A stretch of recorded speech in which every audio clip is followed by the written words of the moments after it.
Hello dear students, welcome to our class. Students, आज के lecture में अपन बात करने वाले हैं बेहद इंपॉर्टेंट क्वेश्चंस के बारे में। जैसा कि मैंने पिछले लेक्चर में आपको बताया था कि आज का जो लेक्चर होने वाला है बहुत ही इंपॉर्टेंट लेक्चर होने वाला है। और आज के लेक्चर में जो अपन क्वेश्चन सॉल्व करने वाले हैं एनसीईआरटी एक्सरसाइज 9.3 के क्वेश्चंस हैं। ओके, अच्छे क्वेश्चंस हैं, इसलिए आप सभी अच्छे से देखिएगा और हो सके तो इन क्वेश्चंस की मेरे साथ प्रैक्टिस भी करते चलिएगा। बहुत अच्छी बात रहेगी आपके लिए, ठीक है ना। तो अपन स्टार्ट करें, चलिए देखिए। क्वेश्चन नंबर 16 हमने पिछले लेक्चर में कहाँ तक डिस्कशन किया था, क्वेश्चन नंबर 15 तक हमने डिस्कशन कर लिया था। अब आज हम बात करेंगे क्वेश्चन नंबर 16 से। देखिए क्वेश्चन नंबर 16 क्या कह रहा है, समझिएगा इस बात को। क्वेश्चन नंबर 16 बोल रहा है find a GP for which sum of the first two term is -4। आपको जीपी फाइंड करनी है। उस जीपी के लिए बोल दिया गया कि आपको जो जीपी फाइंड करनी है उस जीपी का क्या बोला, for which sum of first two term. उस जीपी के लिए फर्स्ट टू टर्म्स का जो सम है वो कितना दे दिया गया, -4 दे दिया गया। And the fifth term is 4 times the third term. और क्या बोला गया, जो फिफ्थ टर्म है वो 4 टाइम्स है थर्ड टर्म के। क्या बोला गया, जो फिफ्थ टर्म है वो 4 टाइम्स है किसके, थर्ड टर्म के। यानी फिफ्थ टर्म 4 टाइम्स के इक्वल है किसके, थर्ड टर्म के इक्वल है। बात समझ आई मेरी बात आपको, समझिएगा क्वेश्चन क्या कह रहा है। तो हम अपन पहले देखते हैं क्वेश्चन में 16 का सोल्यूशन क्या हो सकता है। क्वेश्चन में सबसे पहले हमें क्या करना है, अगर हमें बोला गया कि जीपी फाइंड आउट करनी है, हमेशा ध्यान रखिए अगर आपको जीपी फाइंड आउट करनी है तो जीपी फाइंड आउट करने के लिए आपको दो चीज़ चाहिए होती है। क्या क्या, फर्स्ट टर्म और कॉमन रेशियो। अगर आपने ये दोनों चीज़ें फाइंड आउट कर ली तो आपको जीपी आसानी से फाइंड आउट हो जाएगी। बट फर्स्ट टर्म और कॉमन रेशियो कैसे फाइंड आउट करेंगे, इसके लिए आपको दो कंडीशंस दे दी गई हैं, उनकी हेल्प से आप फर्स्ट टर्म और कॉमन रेशियो फाइंड आउट करेंगे। सेकंड कंडीशन देखिए, पहली कंडीशन क्या दी गई, sum of first two term is -4। First two terms का जो सम है वो -4 आपको दिया गया है। एंड सेकंड कंडीशन क्या बोला गया, जो फिफ्थ टर्म है, फिफ्थ टर्म मतलब T5 is 4 times the third term. जो T5 है वो इक्वल है थर्ड टर्म्स के 4 टाइम के। यानी कहने का मतलब क्या है कि जो फिफ्थ टर्म है, यानी कि जो फिफ्थ टर्म है, जो हमारा फिफ्थ टर्म है वो इक्वल है 4 times of third term, 4 times of third term के। अगर इसको अपन मैथमेटिकली लिखें तो क्या लिख सकते हैं, फिफ्थ टर्म का मतलब होता है T5 इज इक्वल टू में 4 टाइम्स ऑफ थर्ड टर्म यानी कि T3। और जीपी में जो फिफ्थ टर्म होता है वो क्या होता है, AR की पावर 5 - 1 इज इक्वल टू में 4। जो थर्ड टर्म होता है वो होता है AR की पावर 3 - 1। यानी कि यहाँ से कितना हो जाएगा आपके पास, AR की पावर 4 इज इक्वल टू में 4 इंटू में AR की पावर 2। ये चीज़ मैं डायरेक्टली भी लिख सकता था कि फिफ्थ टर्म मतलब कि R की पावर 1 कम यानी AR की पावर 4, थर्ड टर्म मतलब AR की पावर 2। ठीक है, अगर हम इसको सॉल्व करें तो यहाँ से फर्स्ट टर्म कैंसिल आउट हो जाएगा। यहाँ पे R स्क्वायर है तो यहाँ पे इसको डिवाइड में भेजेंगे तो R की पावर 4 अपॉन में R square is equal to आपको मिलेगा 4। R स्क्वायर से ऊपर से R की पावर 4 में से 2 R कैंसिल हो जाएगा, यानी R की पावर 2 कैंसिल आउट हो जाएगा। तो यहाँ से आपको बचेगा क्या, R square is equal to में 4। तो इसको अपन लिख सकते हैं R इज इक्वल टू में प्लस माइनस का √4 इज इक्वल टू में आपको क्या मिलेगा finally, R is equal to में +-2, क्योंकि 4 का रूट कितना होता है, 2 होता है। तो इस तरीके से आपको जो कॉमन रेशियो मिला वो 2 मिला, या एक R इज इक्वल टू +2 मिला और एक R इज इक्वल टू -2 मिल गया। ठीक है, अब हम बात करेंगे फर्स्ट टर्म की। तो जब अपन फर्स्ट टर्म की बात करेंगे तो फर्स्ट टर्म के लिए सिंपली हम क्या बोलेंगे, सेकंड कंडीशंस की बात करेंगे। Sorry, first condition, second condition आपकी ये थी। फर्स्ट कंडीशन क्या बोला गया, फर्स्ट टू टर्म का जो सम है वो आपको -4 दे दिया गया। फर्स्ट टू टर्म का सम -4 आपको दे दिया गया। फर्स्ट टू टर्म का सम का मतलब कितना है, बात समझ में आ रही मेरी आपको। फर्स्ट टू टर्म का सम का मतलब T1 + T2 is equal to आपको दे दिया गया -4। क्या दे दिया गया आपको, T1 + T2 is equal to आपको दे दिया गया -4। तो T1 का मतलब होता है A और T2 का मतलब होता है AR से, है कि नहीं। मैंने क्या बोला, अगर T2 है, T2 मतलब n की वैल्यू कितनी है 2, तो R की जो पावर होगी वो 2 से 1 कम होगी, यानी AR की पावर 1 इज इक्वल टू में कितना है, -4 है। तो यहाँ पे देखिए A कॉमन ले लेते हैं तो यहाँ हो गया 1 + R इज इक्वल टू में -4। ठीक है, अगर हमारे पास R की वैल्यू 2 मिली, एक पॉजिटिव 2 मिली, एक निगेटिव 2 मिली है, तो एक बार हम देखेंगे R = 2 के लिए A की वैल्यू क्या मिलेगी और R = -2 के लिए A की वैल्यू क्या मिलेगी। तो यहाँ पर अगर आपके पास कॉमन रेशियो 2 मिला तो फर्स्ट टर्म भी आपके पास 2 मिलेंगे। बोलेंगे व्हेन R = 2, तो बोलेंगे A 1 + 2 इज इक्वल टू में -4। तो A इज इक्वल टू आपको मिलेगा कितना, -4 अपॉन में 3। क्यों, क्योंकि 2 + 1 3 और 3 इसके मल्टीप्लाई में तो उधर जाकर के डिवाइड, तो इस तरीके से आपको फर्स्ट टर्म मिल गया -4/3। ठीक है, फिर बोलेंगे क्या, व्हेन R = -2।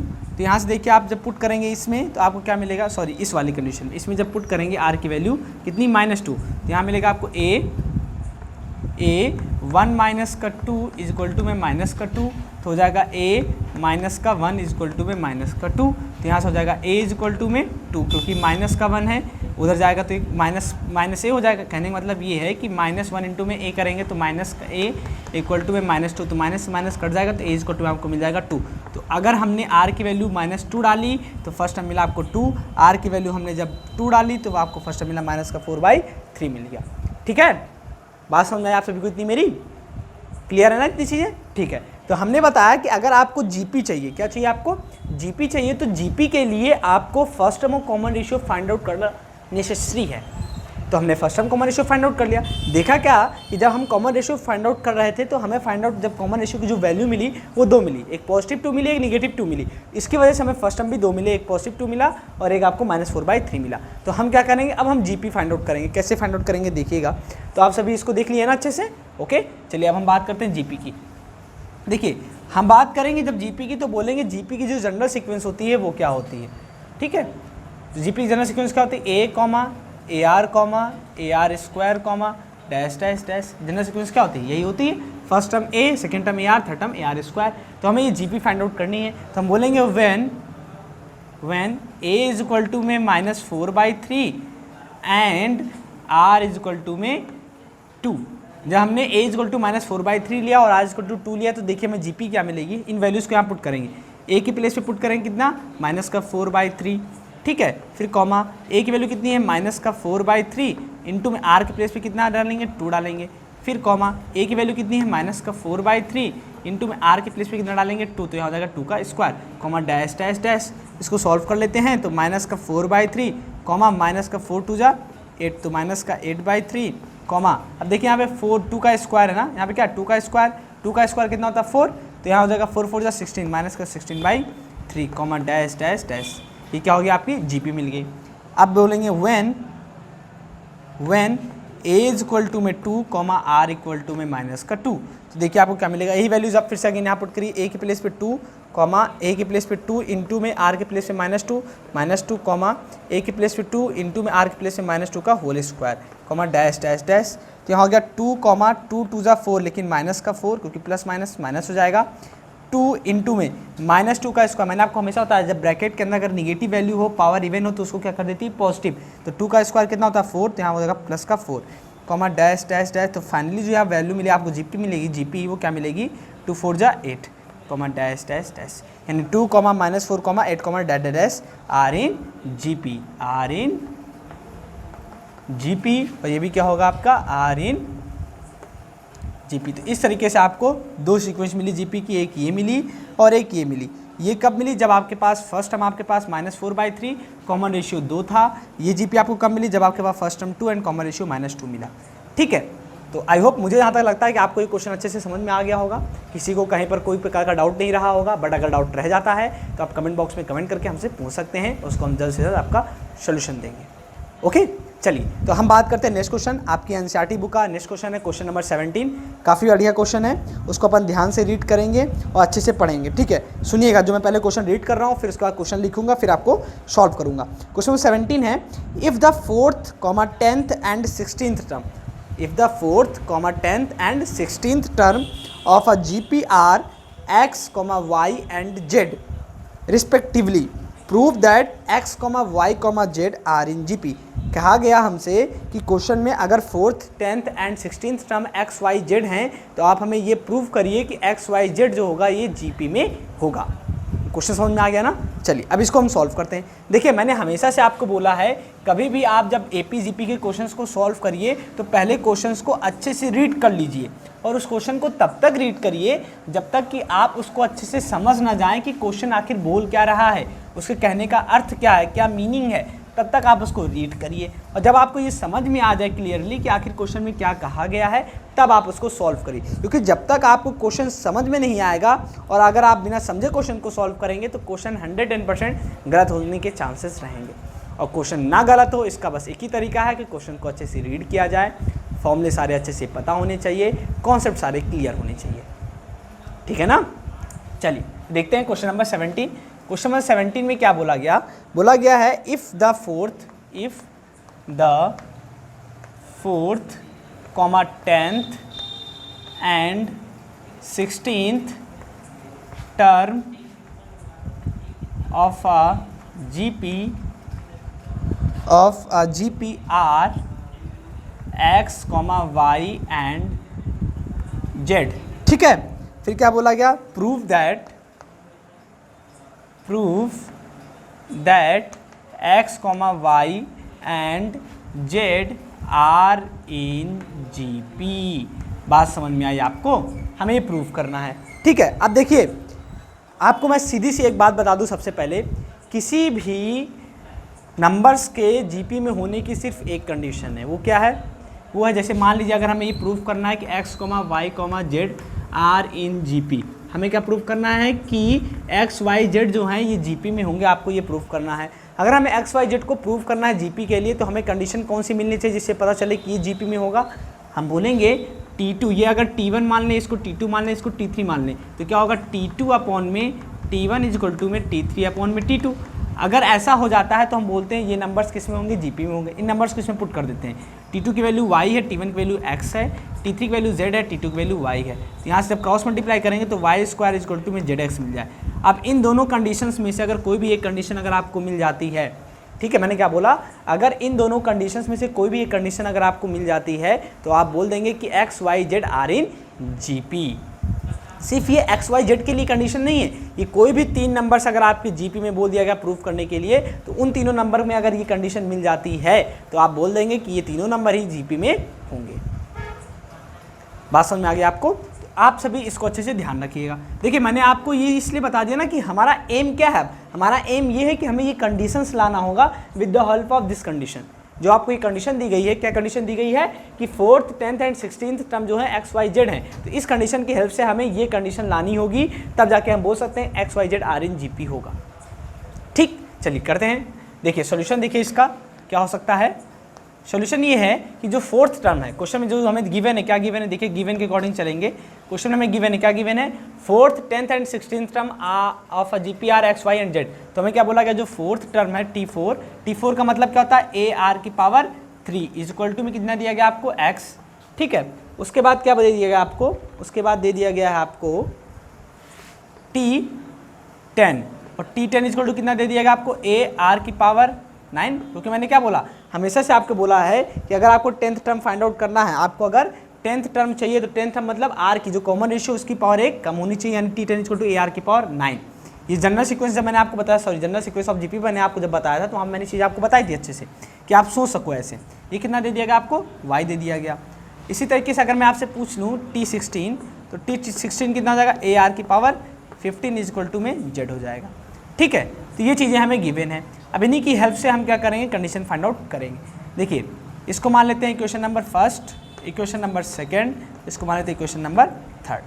ठीक है, अब क्या करेंगे, हम बोलेंगे सेकंड डिवाइडेड बाय फर्स्ट। अगर हम सेकंड इक्वेशन को डिवाइड करें फर्स्ट इक्वेशन से तो देखिए क्या मिलेगा आपको, ax की पावर 9, सॉरी ar की पावर 9, ar की पावर 9 अपॉन में ar की पावर 3 इज इक्वल टू में y अपॉन में x आपको मिलेगा। जब इसको आप सॉल्व करोगे तो a से एक कट जाएगा, r क्यूब से r की पावर 9 कैंसिल आउट करेंगे तो यहाँ पे r की पावर 6 बचा रह जाएगा, क्योंकि r क्यूब से सिर्फ r क्यूब कैंसिल आउट होगा और r की पावर 6 बचा रह जाएगा। यहाँ पे r की पावर 6 इक्वल टू मिल गया आपको y अपॉन में x। ठीक है, ये मिल गया आपको पहली चीज़। उसके बाद अगर हम बोलें 3 divided by second, equation number third divided by second, ठीक है, तो आपको देखिए क्या मिलेगा यहाँ से, AR की पावर 15 अपॉन में AR की पावर 9 इज इक्वल टू में Z अपॉन में Y। तो यहाँ से देखिए R की पावर 19 में से R की पावर 19 कट जाएगा तो यहाँ पे R की पावर 6 बचा रह जाएगा और A से A कट जाएगा, तो यहाँ से आपको मिला R की पावर 6 इज इक्वल टू में Z अपॉन में Y। ठीक है, अब मान लेते हैं ये इक्वेशन नंबर आपकी 5 है, ये इक्वेशन नंबर आपकी 6 है, तो हम यहाँ पे बोलेंगे क्या, फ्रॉम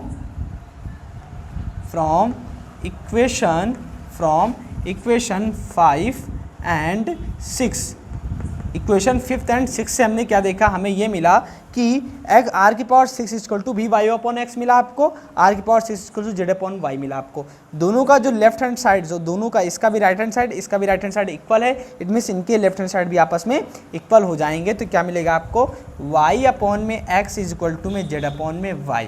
ठीक है, अब इसी का अगर अपन क्रॉस मल्टीप्लाई कर दें, क्या कर दें, क्रॉस मल्टीप्लाई, तो यहाँ से मिल जाएगा Y square is equal to में जेड एक्स। और देखिए ये वही कंडीशन हमें मिल गई जो हम चाहते थे कि हमें ये कंडीशन मिल जाए, तो हम बोल देंगे कि X Y Z are in G P. तो आपको मिल गया वाई स्क्वायर इक्वल टू में जेड एक्स, या फिर बोलें Y upon X equal to Z upon Y. ये दोनों ही कंडीशन 3 नंबर्स के जीपी में होने की कंडीशंस हैं। It means X Y Z are in GP. तो हम बोलेंगे हैंस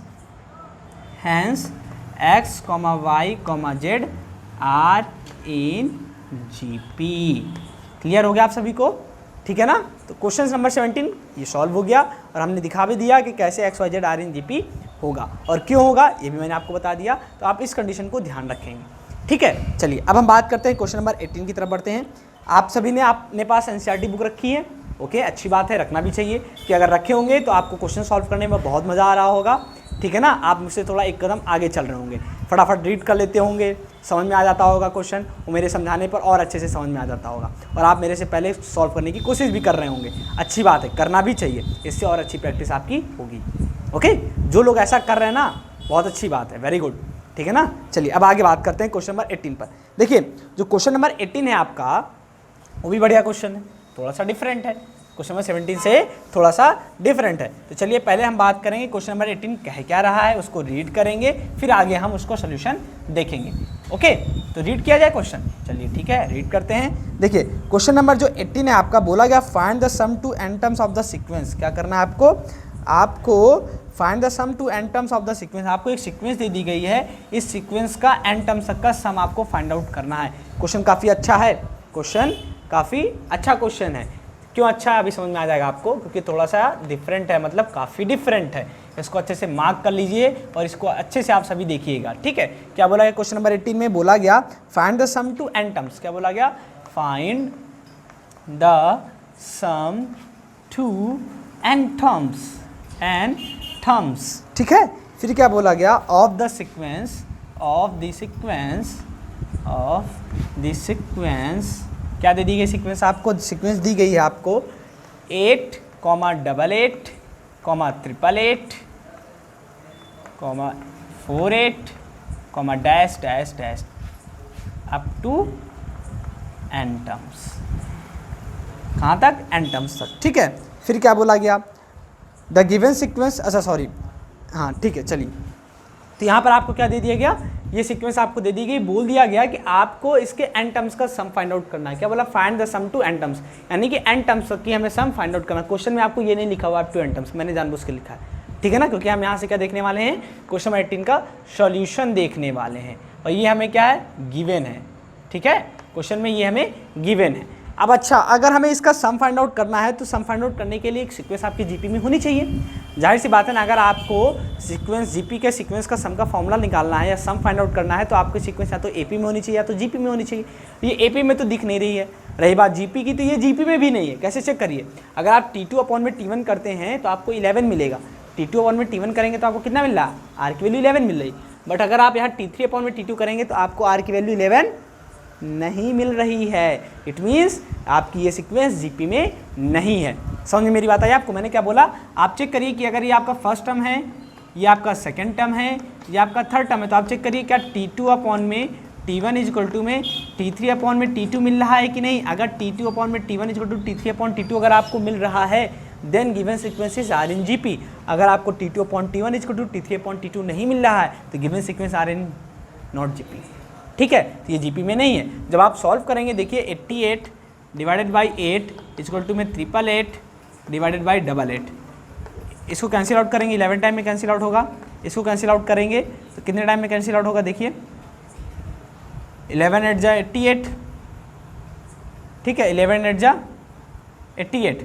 अब उसके बाद आपका सॉल्व नहीं होगा। कहने का मतलब ये है कि यहाँ पे आपको फ्रैक्शन में डिवाइड, मतलब कि फ्रैक्शन मिलेगा, डेसिमल में आंसर आएगा, लेकिन आपको 11 नहीं मिलेगा। इट मीन्स आपको कॉमन रेशियो सेम नहीं मिल रहा है। ठीक है, हम क्या बोलेंगे? T3 upon T2 is not equal to T2 upon T1 is not equal to T3 upon T2। Hence given sequences are not GP, are not in GP. तो इसका मतलब क्या है? अगर ये जीपी में नहीं तो हम इसका सम तो फाइंड आउट नहीं कर सकते, बट हमें तो सम फाइंड आउट करना है इन टर्म्स का। तो इसके लिए हमें इसको जीपी में कन्वर्ट करना होगा। तो जीपी में कन्वर्ट करने का मेथड क्या है, प्रोसेस क्या, वो सीखिएगा। सबसे पहले हम क्या करेंगे? इसको सम के फॉर्म में लिखेंगे। कैसे लिखेंगे? हम बोलेंगे हमें क्या फाइंड आउट करना है? एसएन। एसएन मतलब एन टर्म्स का सम फाइंड आउट करना है। किसका? इस सीक्वेंस का। तो हम लिखेंगे इसको 8 plus 88 plus 888 plus 48 plus dash dash dash, कहाँ तक, अप टू एन टर्म्स तक, कहाँ तक, एन टर्म्स तक। ठीक है, हमें एन टर्म्स का सम फाइंड आउट करना है, इसलिए हमने ऐसा लिख दिया। चलिए, अगर हमें सम फाइंड आउट करना है तो हम इसको देखिए कैसे कन्वर्ट करेंगे। हम बोलेंगे आप सभी में देखिए, अगर आप देखो ध्यान से, सब में क्या आपका 8 कॉमन है, क्या कॉमन है, 8। अगर आप इस पूरे सीक्वेंस में से, सीरीज़ में से, ये क्या बनेगी आपकी सीरीज़, आप अगर सीरीज़ में से 8 कॉमन ले लेते हो तो आपको क्या मिलता है, 1 plus 11 111 plus 41 plus dash dash dash plus, ठीक है, कहाँ तक, एन टर्म्स तक, ब्रैकेट क्लोज। ठीक है, अब देखिए, अब हम क्या करेंगे, हमें इसको सॉल्व करना है। तो इसको इजी वे में सॉल्व करने के लिए हम क्या करेंगे, इसमें 9 का मल्टीप्लाई और 9 का डिवाइड करेंगे। क्यों करेंगे, हमेशा जब भी इस टाइप का क्वेश्चन आ जाए तो आप सबसे पहले क्या करेंगे, इसको सीरीज़ में कन्वर्ट करेंगे, सॉरी, इसको इस सीक्वेंस को सीरीज़ में कन्वर्ट करेंगे। कन्वर्ट करने के बाद इस सभी नंबर इसमें सेम रहेंगे आपके, हमेशा जब भी ऐसे क्वेश्चन आएंगे उसमें से आप अगर 8 दिया है, 6 दिया है, 0.6 है, 0.5 है, उसमें से आप कॉमन ले लीजिए। कॉमन लेने के बाद आप क्या करेंगे, आपको 1 1 बन जाएगा। फिर आप क्या करिए, इसमें 9 का मल्टीप्लाई 9 का डिवाइड करेंगे। हम 9 का मल्टीप्लाई 9 का डिवाइड इसलिए कर रहे हैं क्योंकि हम इस सीरीज़ को 10 के फॉर्म में कन्वर्ट कर सकें, इसलिए। किसके फॉर्म में, 10 नंबर्स के फॉर्म में, 10 के फॉर्म में कन्वर्ट कर सकें, इसलिए। कैसे कन्वर्ट करेंगे, देखिए, जब हम इसमें 9 का मल्टीप्लाई 9 का डिवाइड करेंगे, देखिए हमें क्या मिलेगा। हमने क्या बोला, हमने बोला आप इसमें क्या करिए, 9 का मल्टीप्लाई और 9 का डिवाइड कर दीजिए। देखिए आपको क्या मिलेगा यहाँ से, 1 प्लस 1, अभी तो ये एज इट इज ऐसे ही रहेगा, ठीक है। उसके बाद देखिए आपको क्या मिल जाएगा यहाँ से, एन टर्म्स, ठीक है। उसके बाद देखिए मैं क्या कहूँगा, मैं कहूँगा डिवाइड वाले को नीचे रहने दीजिए, मल्टीप्लाई वाले 9 को अंदर मल्टीप्लाई कर दीजिए। आपको क्या मिलेगा, 9 plus 99 plus 999 plus 49 plus dash dash dash plus का एन टर्म्स। ठीक, समझ बात आ गई आपको इतनी। इसको हटा देते हैं, आप कंफ्यूज हो गए, ठीक है, इसको हटा दीजिए वरना आप कंफ्यूज होगे, हो जा, ठीक है, ये हो गया। अब देखिए क्या करना आपको। अब मैंने बोला कि आपने इसको लिख दिया, अब इसको थोड़ा इजी फॉर्म में कैसे लिखेंगे, देखिए, इस 9 को हम क्या लिख सकते हैं, 9 को लिख सकते हैं 10 - 1, हाँ कि ना। अगर 9 को लिखना चाहे तो 9 को हम 10 - 1 लिख सकते हैं कि नहीं, बिल्कुल लिख सकते हैं। 10 में से 1 घटाएंगे तो 9 बचेगा। 99 को क्या लिख सकते हैं, 10 की पावर 2 - 1, क्यों, 10 की पावर 2 का मतलब 100, 100 - 1 कितना होता है, 99 होता है। ऐसे ही सिमिलर 99 199 है, जिसको लिख सकते हैं 10 की पावर 3 - 1, हाँ कि ना, बिल्कुल लिख सकते हैं, क्योंकि 10 की पावर 3 1000 होता है, और 1000 में से 1 माइनस करेंगे तो 999 मिलेगा आपको। प्लस इसको क्या लिखेंगे, 10 की पावर 4 - 1, ऐसे कब तक लिखे जाएंगे, एंड तक लिखते चले जाएंगे, ठीक है।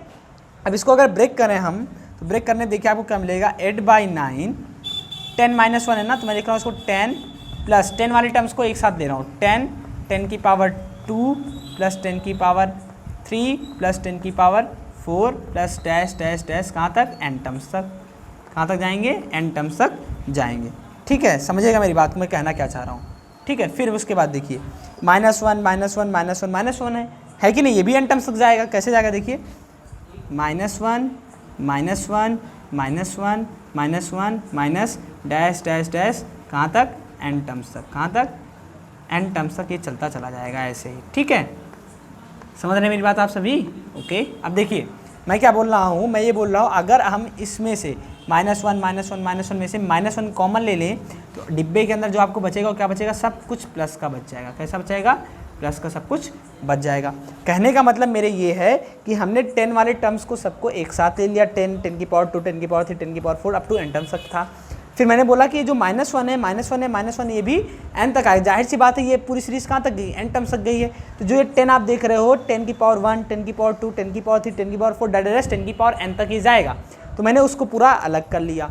ऐसे ही आपका -1 अप टू n टर्म्स तक भी जाएगा, ठीक है। तो उसको मैंने ये अलग कर लिया। अब मैं पहले इसका भी सम फाइंड आउट करूँगा, इसका सम भी फाइंड आउट करूँगा। कैसे करूँगा समझिएगा इस बात को। तो आप सभी ने यहाँ तक नोट डाउन कर लिया है, ओके। चलिए आगे देखते हैं, इसके आगे यहाँ से देखते हैं।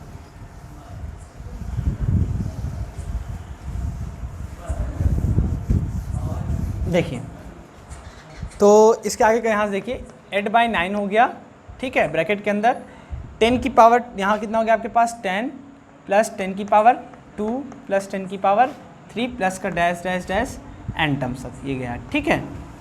Bracket close. माइनस हमने कॉमन लिया तो माइनस बाहर रखा। अब देखिए 1 plus 1 plus 1 plus 1 plus up to n terms तक गया। समझिएगा मैं इसको लिखना क्या चाहता हूँ। देखिए अगर मैंने लिखा 2 प्लस 2 प्लस 2 प्लस 2 लिखा ना, इसको मैंने क्या लिखा 2 प्लस 2 प्लस 2, तो आप बोलेंगे कि इसको हम लिख सकते हैं 2 इंटू में 4 भी लिख सकते हैं। क्यों कि 1 2 3 4 यहाँ पर 2 कितने टाइम्स आया, 4 टाइम्स आया ना, तो आपने लिखा इसको 2 इंटू में 4, 2 4 का कितना होता है 8। चाहे हम इसको ऐसे लिखें तब भी 8 आएगा और इसको ऐड करके लिखें तब भी 8 आता है कि नहीं आता है, आता है ना। मैंने क्या बोला कि 2 प्लस 2 प्लस 2 प्लस 2 करें तब भी 8 आपको मिलेगा। 2 2 जा 4 2 जा 8 2 जा 16 सॉरी, ठीक है सही है, फर्जी कन्फ्यूज हो रहा है, ठीक है ना। तो ये हो गया आपके पास 8 हो गया। हम चाहे इसको ऐसे लिखे तब भी 8 मिलेगा और 2 इंटू 4 करें तब भी 8 किया। हमने 2 इंटू 4 क्यों किया, क्योंकि यहाँ पर 2 जो है 4 टाइम्स आया था, इसलिए हमने 2 इंटू 4 किया तो आपको 8 मिल गया। ऐसे अगर 2 हमारा 10 टाइम्स तक लिखा हो तो हम क्या लिखेंगे 10 2 इंटू में 20, 2 इंटू में 10 यानी 20 मिल जाएगा। अगर ऐसे 2 आपका n टाइम्स तक लिखा हो तो क्या आ जाएगा 2n आ जाएगा। सिमिलर ऐसे देखिए यहाँ पे 1 plus 1 plus 1 plus 1 direct n time तक लिखा हुआ है, यानी n टाइम्स तक लिखा हुआ है। इट मीन्स हम इसको क्या लिख सकते हैं, हम इसको लिख सकते हैं 1 इंटू में n, हाँ कि ना, बिल्कुल लिख सकते हैं। तो देखिए यहाँ से क्या मिलेगा आपको 8/9 in bracket 10 plus 10 square plus 10 cube plus का dash dash dash up to n terms तक जाएंगे, ठीक है। फिर माइनस का 1 इंटू में n आपको n मिल जाएगा, ठीक। अब इसका हमें सम फाइंड आउट करना है। देखिए अब आपकी ये क्या बन गई जीपी, इसको क्या बोलेंगे किसमें r इन जीपी। क्यों, क्योंकि अगर आप यहाँ से कॉमन रेशियो चेक करना चाहो तो क्या होगा T2 अपॉन में T1 इज इक्वल टू में T3 अपॉन में T2। चेक करिए, देखिए T2 की वैल्यू कितनी है 10 स्क्वायर है, T1 की वैल्यू आपके पास है 10, T3 आपके पास है 10 का क्यूब अपॉन में T2 कितना आपके पास है 10 का स्क्वायर। 10 से एक 10 कैंसिल, 10 की पावर 2 से एक 10 की पावर 2 कैंसिल, तो यहाँ पे आपके पास बचा कितना 10, यहाँ कितना बचेगा एक 10 बचेगा, यहाँ पर भी आपके पास एक 10 बचेगा। आपने देखा both sides are equal, it means common ratio जो आपको मिल रहा है वो कितना मिल रहा है 10 मिल रहा है, और दोनों में कैसा है इक्वल है, it means are in GP होगा। आपको कॉमन रेशियो मिला 10, फर्स्ट टर्म कितना मिला आपको वो भी 10 मिला। देखिए फर्स्ट टर्म कितना है 10 है और कॉमन रेशियो भी आपको 10 मिल गया। अब आपको सम फाइंड आउट करना है, इट मीन्स आपको इसकी वैल्यू फाइंड आउट करनी है। तो हम यहाँ लिखेंगे क्या 10 प्लस 10 स्क्वायर प्लस 10 क्यूब। देखिए मैं अभी इसकी वैल्यू फाइंड आउट करके फिर यहाँ पे पुट करूँगा, ठीक है, बात समझिए ना मेरी, मैं अभी सिर्फ इसकी वैल्यू फाइंड आउट कर रहा हूँ, ठीक है। प्लस का डैश डैश डैश कहाँ तक n टर्म्स तक, इसका हमें सम फाइंड आउट करना है। तो इसकी वैल्यू सम फाइंड आउट करके यहाँ लिख देंगे तो हमें सॉल्व हो जाएगा, हमें Sn मिल जाएगा, ठीक है। तो कैसे करेंगे, हम बोलेंगे कि इसको हम लिख सकते हैं, क्या लिख सकते हैं कि ये किस में है जीपी में है, ये सीरीज किस में है जीपी में है, तो जीपी का फॉर्मूला लगाएंगे सम का, और हमारे पास जो r है वो ग्रेटर देन 1 है, तो फॉर्मूला कौन सा लगेगा ये वाला लगेगा a r की पावर n माइनस 1 अपॉन में r माइनस 1, हाँ कि ना, क्योंकि r की ग्रेटर देन 1 है। यहाँ पर वैल्यू पुट करिए, फर्स्ट टर्म कितना आपके पास है 10 है, r की पावर 10 की पावर मतलब r कितना 10 की पावर n माइनस 1, और r कितना आपके पास है 10 माइनस 1, तो यहाँ से आपको क्या मिलेगा 10 इंटू में 10 की पावर n माइनस 1 अपॉन में 9। इसको हम क्या लिखेंगे फाइनली, लिखेंगे 10 अपॉन में 9 और 10 की पावर n माइनस 1। तो इस तरीके से आपको इसका सॉल्यूशन क्या मिल गया 10 अपॉन में 9 ब्रैकेट 10 की पावर n माइनस 1। अब इसकी वैल्यू लेंगे यहाँ पर इसके प्लेस पे, यहाँ से यहाँ तक की प्लेस पे पुट कर देंगे, फिर सॉल्व करेंगे आगे। तो इस तरीके से आपको सम मिल जाएगा अप टू n टर्म्स तक का। बात समझ मेरी आ रही है आपको, ठीक है। अब देखिए तो हम लिखेंगे यहाँ से Sn इज इक्वल टू में 8/9 इंटू में ब्रैकेट क्लोज, इसकी जो वैल्यू आई वो कितनी आई आपको 10/9 मिली है, फिर इन ब्रैकेट 10 की पावर n माइनस 1 मिला है, और माइनस का कितना मिला है n मिला है, जो भी आपका दिया था यहाँ पर। इसको आगे सॉल्व करते हैं, इस 8/9 के अंदर मल्टीप्लाई करेंगे तो देखिए क्या मिलेगा 8 10 जा 80, 9 9 जा 81, 8 10 जा 80, 9 9 जा 81, ठीक है। फिर इन ब्रैकेट 10 की पावर n माइनस 1 और माइनस का 8/9 मिल जाएगा। तो इस तरीके से आपका ये हो गया आंसर, यानी क्या बोलेंगे हमें Sn इज इक्वल टू जो मिला वो क्या मिला 80/81 इन ब्रैकेट 10 की पावर n माइनस 1 माइनस का 8/9, ठीक है, माइनस का 8/9 मिल गया। ये हो गया आपका आंसर। क्लियर है आप सभी को इतनी चीज़ें। तो इस क्वेश्चन में करना क्या था, सिर्फ मैं आपको इतना बता देता हूँ। सबसे पहले इस टाइप के आपको जितने भी क्वेश्चंस मिले, इस टाइप के जितने भी क्वेश्चंस मिले जिनका शक्ल आपकी इस क्वेश्चन से मैच करे, इस सीरीज से मैच करे, सीक्वेंस से आपकी जिसकी शक्ल मैच कर जाए, यानी कि इस सीक्वेंस से जैसे जैसे क्वेश्चन की शक्ल मैच करें उनमें क्या करना है, सबसे पहले आपको सेम नंबर्स रहेंगे, उन सभी को कॉमन ले लीजिए। कॉमन लेने के बाद आपके पास अंदर जो बचेगा नंबर्स क्या करना है, इसको पहले किस में कन्वर्ट करना है, इस सीक्वेंस को सीरीज में कन्वर्ट करना है। सीरीज में कन्वर्ट करके आप उसमें से क्या ले लीजिए, अगर 8 दिया है, 6 दिया है, 7 जो कुछ भी दिया है उसको कॉमन निकाल लीजिए। निकालने के बाद अंदर आपके पास बचेगा 1 1 1, जो बचेगा उसमें क्या करिए, उसको आप 10 के फॉर्म में कन्वर्ट करिए। 10 के फॉर्म में कन्वर्ट करने के लिए आपका उसमें 9 का मल्टीप्लाई 9 का डिवाइड करना पड़ेगा।